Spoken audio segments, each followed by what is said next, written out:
197 198 199 пријави корупција. Ова се телефонските броеви.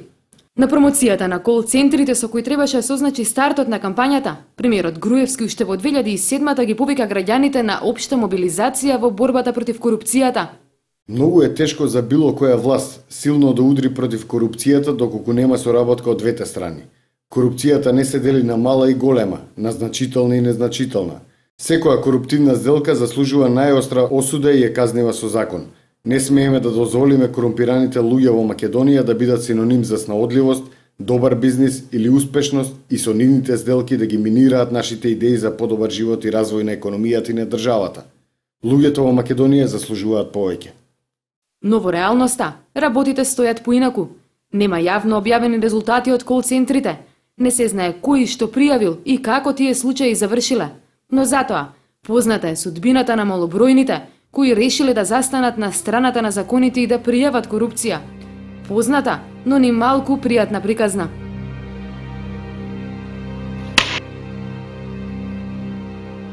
Во 2004 година пријавува корупција во Телеком. Најпрво пред управниот одбор, а потоа и пред членовите на антикорупцијската комисија.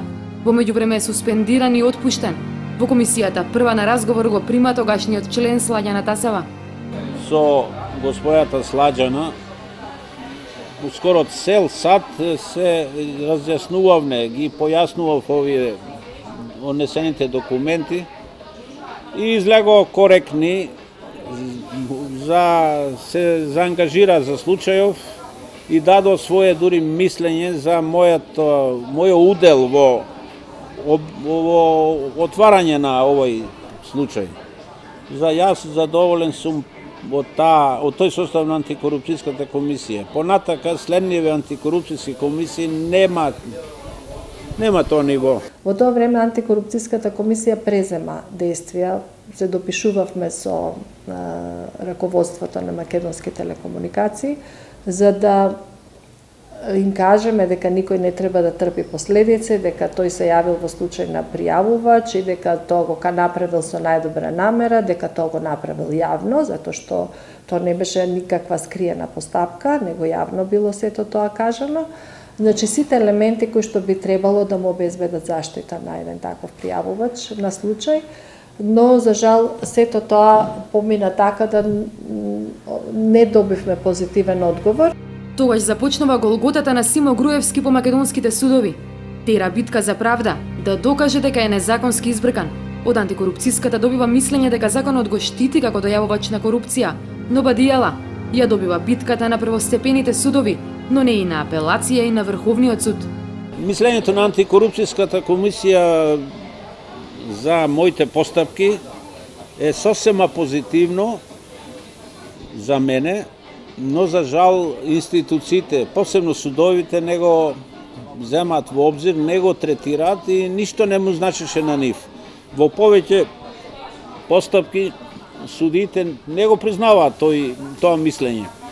Јако антикорупцијската комисија е орган, државен орган кој што е надлежен да оценува таа работа.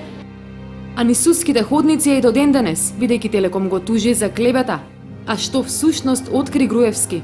Од тие наводи произлезе голем случај, меѓународен скандал, затоа што станува збор за меѓународна корпорација, во тој случај се вклучени повеќе држави, постапката се водеше во Соединетите Американски држави, лицата кои што се сторители се и од Грција, и од Германија, и од Маđарска.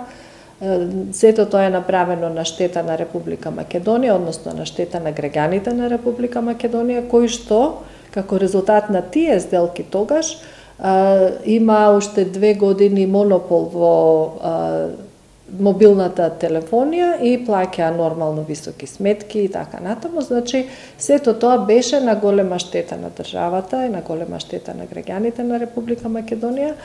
Но за жал додека ние го анализиравме овде и на наши пресконференции тој случај, што всушност се случило, кои биле вклучените фирми, како се случувале тие трансфери, колку пари се во прашање, во исто време господинот Груевски ја изгуби битката и во нашиот Врховен суд, барајќи го своето право за одработен однос. Мислам дека апсолутно несоодветно и постапување на нашите институции, сега дури би рекла од сите нивоа и од страна на сите институции. Имаме несоодветно постапување од страна на Народниот правобранител како независна институција, имаме несоодветно постапување од страна на надлежните судови и одлуката на Врховен суд навистина нема да им служи на чест на судиите во Врховниот суд.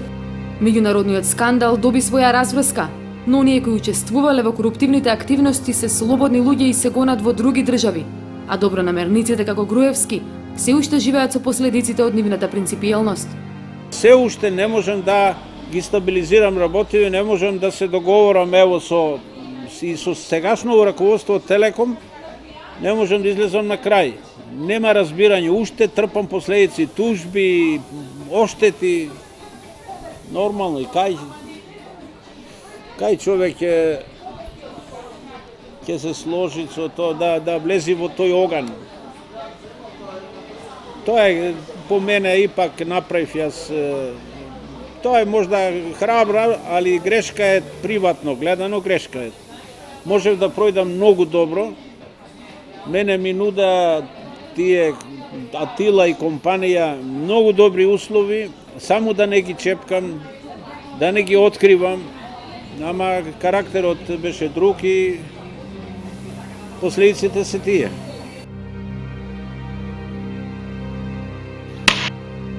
Како дел од новото раководство на Факултетот за безбедност во функција на продекан Фросина Ременски открива дека 3 нови модерни лаборатории кои факултетот ги добива на повикот на владата за опремување на лаборатории на образовните и научни установи, наместо кај нив, завршиле во Министерството за внатрешни работи, во постапки кои според неа новото раководство ги нашло за незаконски.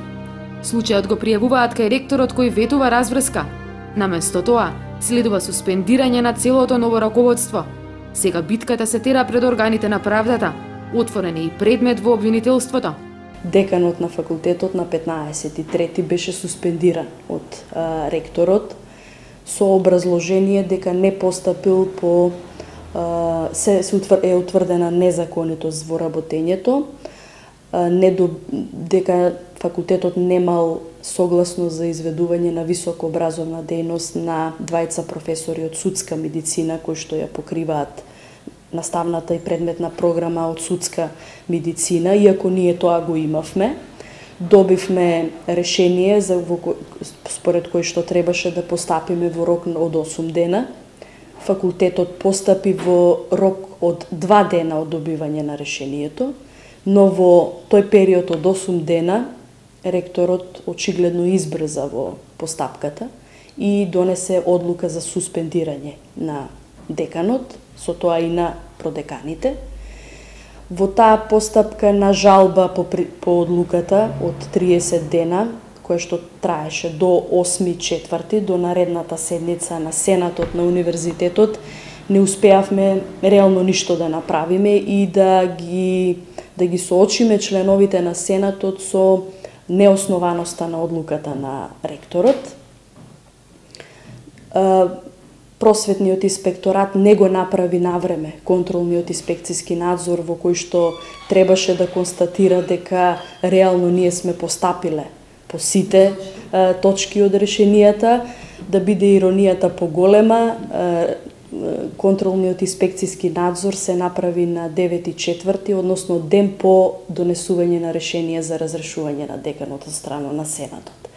Ние записникот го добивме во кој што се констатира дека отстранети се сите укажувања од решението од просветната инспекција, но тоа записникот од контролниот инспекцијски го имавме постфестум, односно во периодот кога тој не можеше да ја има таа правна сила. За жал, наместо да се случи тоа, да се преземат действија, да се обезбеди законитоста во работењето на институцијата, да се заштити имотот на универзитетот, затоа што во рамки на таа автономија ректоратот е тој што како највисок орган треба да носи одлуки за оттуѓување на било каков имот од било која членка на универзитетот.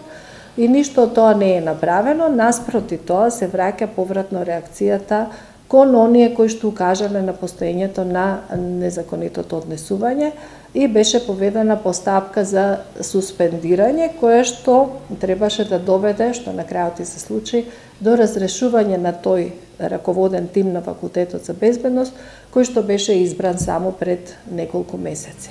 И Груевски и Ременски сметаа дека постапиле совесно и честно, иако обавувањето на нивната граѓанска должност им се вратило како бумеранг. А луѓето како нив се ретки. Уранија Пировска од Консишкиот комитет вели дека речици не се сеќава на такви случаи во времето кога работи во канцеларијата на Народниот правобранител, а ги нема ниту во Хелсиншкиот комитет, зашто луѓето се плашат, вели таа. Малку бројни се тие случаи и мислам дека причината лежи во фактот дека луѓето не мислат дека ќе ја добијат соодветната заштита од институциите, ниту пак дека ќе ја достигнат правдата пред судовите. Саша Димовски, новинарот кој долги години следи судство, вели дека судот е оној кој на ваквите случаи треба да им ја гарантира правдата, но доверба, вели тој, нема. Сите тие кои ќе се охрабрат се соочуваат со приватни постапки што ќе им ги покренат собствениците или менаџерите на фирмите за кои зборуваат. Државата не му гледа затоа што не е заинтересирана. Па погледнете го аферата со Телеком до каде стигна, значи какви се одлуки што не има во Соединетите Американски држави, кај нас се затвори овде дека нема елементи на подкуп. Како господинот кој зборуваше за Телеком ќе докаже сега кога не успеа целиот државен апарат, вклучително и јавниот обвинител, да го процесуира случајот.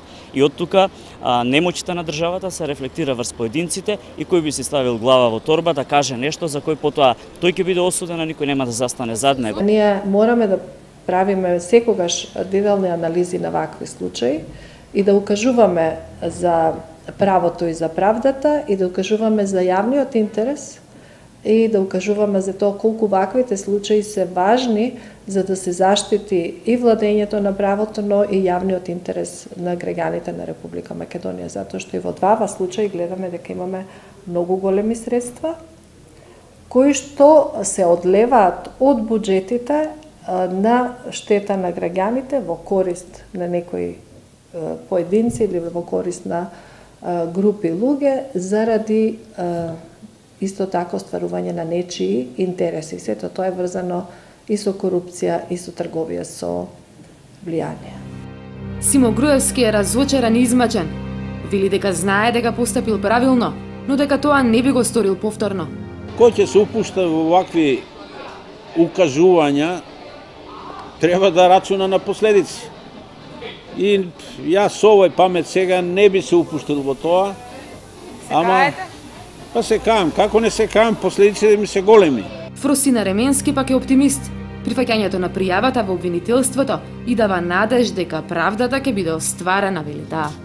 Ако не верувате во институциите и во нивната професионалност, секогаш постои опасност да одите спротивно на нивната работа. Ние им помагаме, бидејќи сме соработници сум соработник на правдата, секогаш кога е побарано од мене сум помагала и ќе помагам. И верувам дека можеби не толку бргу, меѓутоа ќе дојде денот кога целата ова постапка ќе излезе на виделина и сите кои што се огрешиле од законот ќе го добијат заслуженото.